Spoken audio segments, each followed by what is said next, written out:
Dear students, स्वागत है आप सभी का सिटी मंटेसरी स्कूल सिवान के इस यूट्यूब चैनल पर। आज के बायोलॉजी क्लास में जिसमें हम बात करेंगे कूपिका रक्त और ऊतकों के बीच में गैसीय विनिमय के बारे में, यानी गैसीय आदान प्रदान के बारे में। किस प्रकार से गैस जो है, जो रेस्पिरेटरी गैसें होती हैं जैसे कि ऑक्सीजन है और कार्बन डाइऑक्साइड है, वो कूपिका रक्त और ऊतकों के बीच में आदान प्रदान किए जाते हैं। किस प्रकार से कूपिका से रक्त के सहारे ऑक्सीजन ऊतकों तक पहुंचता है और वहां पर ऑक्सीडेशन के बाद से जो कार्बन डाइऑक्साइड बनता है वो रक्त के सहारे किस प्रकार से कूपिका तक पहुंचता है, ये हम लोग इस वीडियो लेक्चर में जानेंगे। तो चलिए इस वीडियो लेक्चर को स्टार्ट करते हैं और जानते हैं कि किस प्रकार से ये आवागमन होता है कूपिका रक्त और ऊतकों के बीच में रेस्पिरेटरी गैसों का, यानी कि श्वसन गैसों का। देखो, सबसे पहले तो जो हवा होता है उसमें से ऑक्सीजन समृद्ध जो हवा होता है उसको हम लोग सांस के रूप में लेते हैं नाक से, और फिर नाक से जब सांस लेते हैं तो वो जो है हमारे कंठ से होते हुए, ट्रैकिया से होते हुए, श्वसनी और श्वसनिका जो होते हैं उनसे होते हुए पहुंचता है हमारे फेफड़े के अंदर में, कूपिका कोश के अंदर में। अब वहां से क्या होता है कि ये जो है रक्त वाहिका से होते हुए, रक्त वाहिका के अंदर में आप लोग जानते हो कि ब्लड होता है, खून होता है, और उसमें आरबीसी होता है और उसमें जो है हीमोग्लोबिन पाए जाते हैं। और ये जो हीमोग्लोबिन होते हैं वो ऑक्सीजन के साथ में कंबाइन होकर के एक टेम्पररी कंपाउंड बनाते हैं जिसको हम लोग बोलते हैं ऑक्सी हीमोग्लोबिन। तो इस प्रकार से ये जो कूपिका कोश के अंदर में ऑक्सीजन आया हुआ है उसमें से रक्त वाहिका के अंदर में जो खून है उसमें का हीमोग्लोबिन एक टेम्पररी कंपाउंड बना लिया ऑक्सीजन के साथ में, और इस प्रकार से कूपिका कोश में से ऑक्सीजन को ले करके और फिर जो है ये धमनी के माध्यम से ट्रांसफर करता है हार्ट से होते हुए, इस ब्लड को कह सकते हैं या फिर कह सकते हैं कि इस ऑक्सीजन को हमारे ऊतकों में। अब जब ऊतकों में ऑक्सीजन पहुंच जाता है तो वहां पर उस ऑक्सीजन का यूज किया जाता है ग्लूकोज के ऑक्सीकरण के लिए, यानी कि ग्लूकोज के ऑक्सीडेशन के लिए। अब जब ये ग्लूकोज का ऑक्सीडेशन होता है तो यहाँ पर होता है ये वो जो मैंने पहले आप सभी को प्रोसेस बताया था, सबसे शुरू शुरू में क्या बताया था कि वहां पर जो है जब ऊतक के अंदर पहुंचता है तब जो है ये कोशिका के अंदर में पहुंचता है, और कोशिका के अंदर में जब पहुंचता है तो दो प्रक्रियाएं होती हैं जो कि कोशिकीय श्वसन में मिलकर कहलाता है। पहला है ग्लाइकोलिसिस, और ग्लाइकोलिसिस हमने आप सभी को बताया था कि ये जो आपका कोशिका द्रव्य के अंदर में, यानी कि साइटोप्लाज्म के अंदर में होता है, और इसमें जो है दो ठो एटीपी रिलीज होता है। तो ये आप लोगों को ध्यान रखना है कि इसमें जो है दो ठो एटीपी रिलीज होता है। ओके, अब क्या होता है, ये तो पहला स्टेप हो गया कोशिका के अंदर में, यानी कोशिकीय श्वसन का ये पहला स्टेप हो गया। दूसरा स्टेप क्या होता है, दूसरा स्टेप के अंदर में जो है आपका क्रेब साइकिल होता है, और यहाँ पे क्या होता है, मतलब दूसरे स्टेप को देखो, पहला जो स्टेप है इस पहले स्टेप को हम बोलते हैं एनारोबिक रेस्पिरेशन, मतलब कि अवायवीय श्वसन।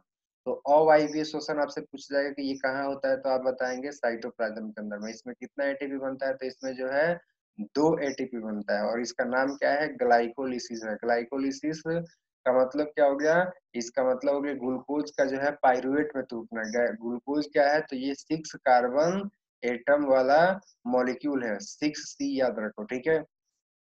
अब ये टूटता किसमें है, तो ये जो है टूटता है 3 कार्बन वाले मॉलिक्यूल में, जिसको क्या बोलते हैं, जिसको हम बोलते हैं पाइरुवेट। ओके, तो ये आपका रहा पहला स्टेप ग्लूकोज की ऑक्सीडेशन में, यानी कि अभी हम लोग सिर्फ और सिर्फ क्या पढ़ रहे हैं, यहाँ पे पढ़ रहे हैं हम लोग ग्लूकोज का ऑक्सीकरण। ओके, तो ये पहला स्टेप हो गया ग्लूकोज के ऑक्सीकरण का, जिसमें कि वायु का कोई आवश्यकता नहीं होता है, और यही कारण है कि इसको बोलते हैं हम लोग अवायवीय श्वसन। ठीक है, यानी कि वायवीय श्वसन जो होता है उसमें का पहला जो स्टेज होता है उसमें ऑक्सीजन की आवश्यकता नहीं होती है, और इसलिए उसको बोलते हैं अवायवीय श्वसन। ठीक है, तो आपने क्या जाना, आपने यही जाना कि वायवीय श्वसन के अंदर में भी अवायवीय श्वसन होता है। अब देखते हैं दूसरा स्टेज। दूसरा स्टेप में मैंने आपको क्या कहा है कि इसमें जो कंप्लीट ऑक्सीडेशन होता है, और ये जो 3 कार्बन वाले पाइरुवेट बने हैं, ये 3 कार्बन वाले पाइरुवेट जो है ये क्या होते हैं कि ऑक्सीडाइज होते हैं, और फिर जब ये ऑक्सीडाइज होते हैं तो यहाँ पर बनता है कार्बन डाइऑक्साइड, यानी कि CO2 बनता है, और साथ ही साथ इसमें जो है वाटर बनता है और वाटर के अलावा जो है इसमें ढेर सारा एनर्जी रिलीज होता है। कितना एनर्जी रिलीज होता है तो यहाँ पर ध्यान दो कि 36 एटीपी बनता है, 36 एटीपी बनता है, 36 एटीपी आप ध्यान रखो। ओके, तो देखो यहाँ पर कंप्लीट ऑक्सीडेशन हो गया। अब ध्यान देते हैं कि किसका क्या काम होगा। 36 एटीपी जो बना हुआ है वो हमारे बॉडी में अलग अलग कामों को करने के लिए यूज किया जाएगा। ओके, अब इसके अलावा जो पानी बना हुआ है इसको या तो हम लोग शरीर से बाहर करेंगे या फिर हमारे बॉडी में अगर पानी का जरूरत है तो उसका वहां पर उपयोग करेंगे। दो ठो हो गया, बाकी बच गया क्या, कार्बन डाइऑक्साइड। ठीक है, तो कार्बन डाइऑक्साइड एक वेस्ट गैस हो गया। अब इसका आगे का प्रोसेस क्या होगा तो मैं आप सभी को अभी इसको समझा देता हूँ। तो ग्लूकोज के ऑक्सीडेशन यानी कि ऑक्सीकरण में आपने देखा कि ऊतक के अंदर में यानी कि कोशिका के अंदर में कार्बन डाइऑक्साइड बना है। अब ये कार्बन डाइऑक्साइड क्या होता है कि ये जो है रक्त में विसरण की प्रक्रिया द्वारा ये रक्त वाहिका के अंदर में चला जाता है और वहां से जो है ये CO2 ऊतकों से होते हुए ये जो है पहुंचता है रक्त वाहिका के द्वारा विसरण के प्रक्रिया के द्वारा कूपिका कोश में। अब जब कूपिका कोश में पहुंच जाता है तो वहां से जो है कार्बन डाइऑक्साइड श्वसनिका, फिर श्वसनी, फिर ट्रैकिया, फिर जो है आपका कंठ द्वार, उसके बाद से ये जो फेरिंग्स यानी कि ग्रसनी होता है वहां से होते हुए नाक, और नाक से ये बाहर में छोड़ दिया जाता है यानी CO2 का मोचन कर दिया जाता है, यानी कि नासा द्वार से विसरण की प्रक्रिया के द्वारा इसको बाहर हम लोग वायुमंडल के अंदर में छोड़ देते हैं। तो इस प्रकार से गैसीय जो रेस्पिरेटरी गैसेज होती हैं यानी कि जो श्वसन गैसें होते हैं उनका एक्सचेंज होता है, यानी कि उनको जो है वायुमंडल से हमारे नाक से होते हुए उनको जो है लिया जाता है हमारे ब्लड में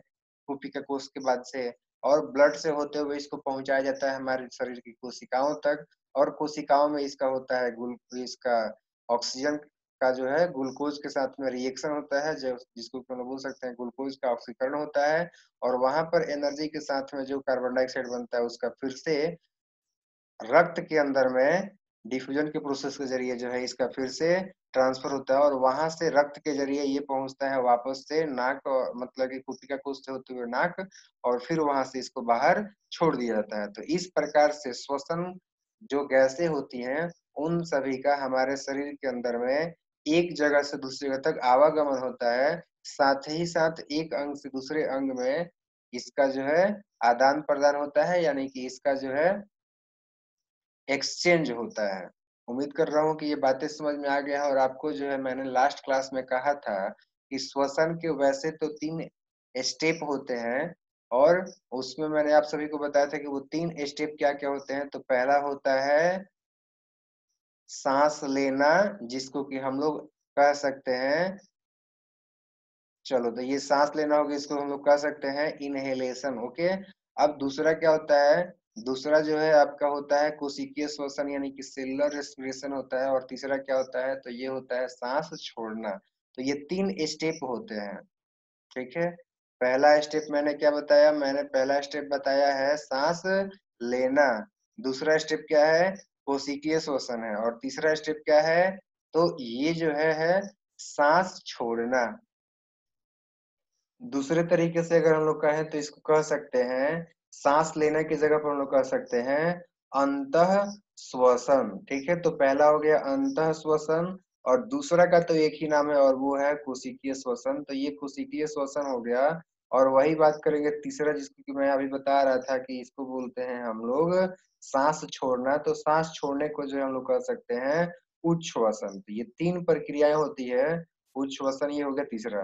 तो 3 प्रक्रिया में से कल के क्लास में मैंने आप सभी को श्वासोच्छ्वास के बारे में बताया था। श्वासोच्छ्वास क्या होता है, देखो ये जो पहला स्टेप है और ये जो दूसरा स्टेप है, ये दोनों मिल करके कहलाता है श्वासोच्छ्वास, यानी कि सांस लेना और सांस छोड़ना, यानी कि अंतः श्वसन और उच्छ्वसन ये दोनों मिलकर कहलाता है श्वासोच्छ्वास। तो श्वासोच्छ्वास मैंने कल के क्लास में आप सभी को पढ़ा दिया था। मैंने बोला था कि आज मैं कोशिकीय श्वसन बताऊंगा और साथ ही साथ जो है गैसीय एक्सचेंज, ये दोनों ही चीजें हम लोग आज के वीडियो लेक्चर में जान लिए हैं। तो इस प्रकार से कोशिकीय श्वसन के अंदर में जो भी चीजें होती है मैंने वो आप सभी को समझा दिया है। उम्मीद करता हूँ कि आप सभी को बेहतर तरीके से समझ में आ गया होगा। इस वीडियो लेक्चर को अंत तक देखने के लिए आपका बहुत बहुत धन्यवाद। Thank you very much.